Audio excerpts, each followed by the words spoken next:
नमस्कार, मैं हूँ रोहित शंकर शर्मा बुलंद युवा न्यूज़ के साथ। जैसे गांव की सरकार में आज हमारे बीच हैं युवा संगठन बिरोड़ी के युवा साथी, युवा प्रधान महावीर बिरोड़ी जी। तो जानेंगे महावीर बिरोड़ी जी से कि किस तरह से गांव की सरकार का प्रारूप होना चाहिए। सबसे पहले तो आप हमारे दर्शकों को नववर्ष की जो नमस्कार जी। वैसे हम सनातनी हैं, चैत्र मास में हमारा नववर्ष होता है। बस बाकी नए जो अपना साल है उसकी सभी को शुभकामनाएं। महावीर जी, जैसे गांव की सरकार गांव के लोगों द्वारा चुनी जाती है, किस तरह का प्रतिनिधित्व उस सरकार में होना चाहिए? जी, गांव का जो इलेक्शन होता है, पंचायती इलेक्शन है, वो ऊपर वाले इलेक्शन से बिल्कुल हटके होता है। सबसे पहले तो विकास का अपना अपना नज़रिया है।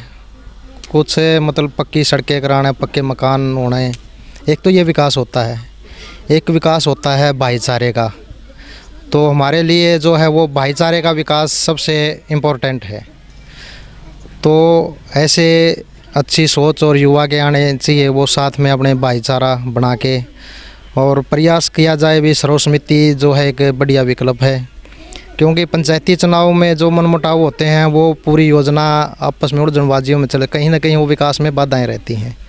अगर लोगों में आपसी भाईचारा बने और सर्वसम्मति से कोई चुना जाए तो वो बहुत अच्छा विकल्प रहता है।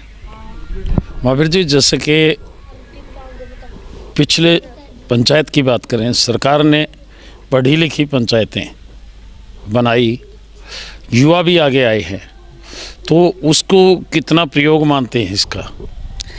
सरकार का अच्छा फैसला है। पढ़ी लिखी पंचायतों का भी कोई भ्रष्टाचार ना हो, ऊपर से अधिकारी पहले कर लेते थे, अनपढ़ होते थे हमारी पंचायतों के, तो एक अच्छा अवसर दिया है युवाओं को अच्छी सोच और विचार के। हालांकि मैं ये नहीं कहता अभी अनपढ़ भ्रष्टाचार आत्मा से साफ होते हैं, और उन्होंने भी अपने अपने स्तर पर प्रयास किए हैं। और जो पढ़ी लिखी सरकार है, कहीं ना कहीं हर प्रकार के मिल जाते हैं, लेकिन ऐसी बात नहीं है। हमारे गांव में पंचायत बनी है, सर्वसमिति से पंच बनाए गए हैं, और सरपंच हैं, उन्होंने भी जैसी भी परिस्थितियाँ रही हैं तो बेहतर करने का प्रयास किया है उनके द्वारा भी। और वर्तमान में अगर सरकार की बात करें तो जैसे BCA को 8% का कोटा दिया है और 50% महिलाओं की भागीदारी सुनिश्चित की है, तो इसमें किस तरह का सुधार मानते हैं? ये तो जी बहुत ही बेहतरीन कदम है सरकार का। हमारे अक्सर यही मानते हैं भी जो बहुसंख्यक हैं वही समाज का नेतृत्व कर सकते हैं, लेकिन ऐसा नहीं है। समाज का कोई बिल्कुल पीछे कतार में खड़ा है, वो भी बेहतर विकल्प हो सकता है। तो ये लोकतंत्र में आना, सभी के लिए रास्ता निकालना, वो सरकार का बहुत ही, मैं उस चीज़ का स्वागत करता हूं। और आना चाहिए साथियों को। और हमारी नारी शक्ति है जो पूरे परिवार को संभालती है, तो उससे बढ़िया तो मैनेजमेंट मैं मान ही नहीं सकता। तो ये बहुत ही बेहतरीन फैसला है सरकार का जी।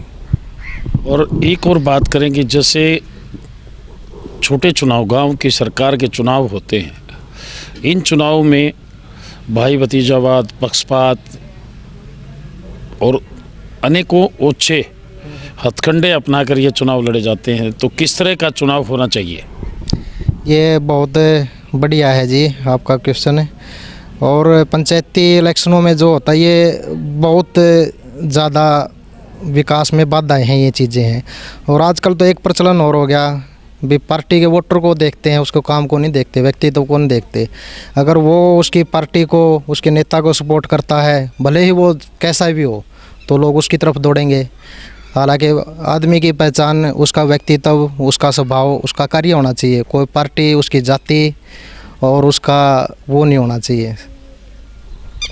तो अंत में एक सवाल और आपसे, किस तरह का संदेश आप अपने युवा साथियों को देना चाहेंगे?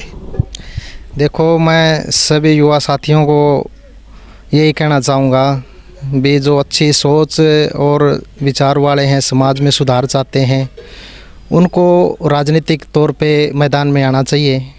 उनका तन मन धन से स्वागत करेंगे। और समाज भी ऐसी सोच को चाहता है, लेकिन कहीं ना कहीं वो आ नहीं पाते। तो इस बार मैंने भी राजनीति में सक्रिय रूप से आने का प्रयास किया है। जिला पार्षद की उसमें कर रहे हैं हम आप जैसे और युवा साथियों के सहयोग से। एक संदेश देना चाह रहे हैं भी कुछ करना है तो हमें सिस्टम में आना पड़ेगा, नहीं तो हम चिल्ला तो सकते हैं बाहर रह के, लेकिन जो ज़रूरतमंद हैं वहाँ तक उन तक सरकार की सुविधाओं को पहुँचा नहीं सकते।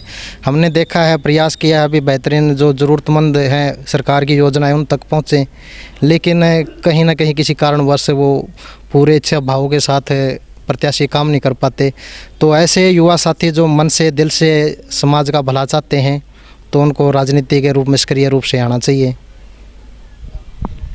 निश्चित तौर पर महावीर बिरोड़ी जी का कहना है कि अच्छे सोच वाले युवा, पढ़े लिखे युवा अच्छी सोच के साथ सकारात्मक दृष्टि से राजनीति में आएं और अपनी भागीदारी सुनिश्चित करें।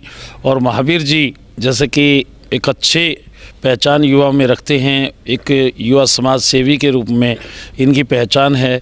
ये भी वार्ड नंबर 17 से जिला पार्षद का चुनाव लड़ने का मन बनाए हुए हैं। हमारी शुभकामनाएं इनके साथ हैं और आज के लिए इतना ही काफ़ी। देखते रहिए बुलंदिया न्यूज़। नमस्कार।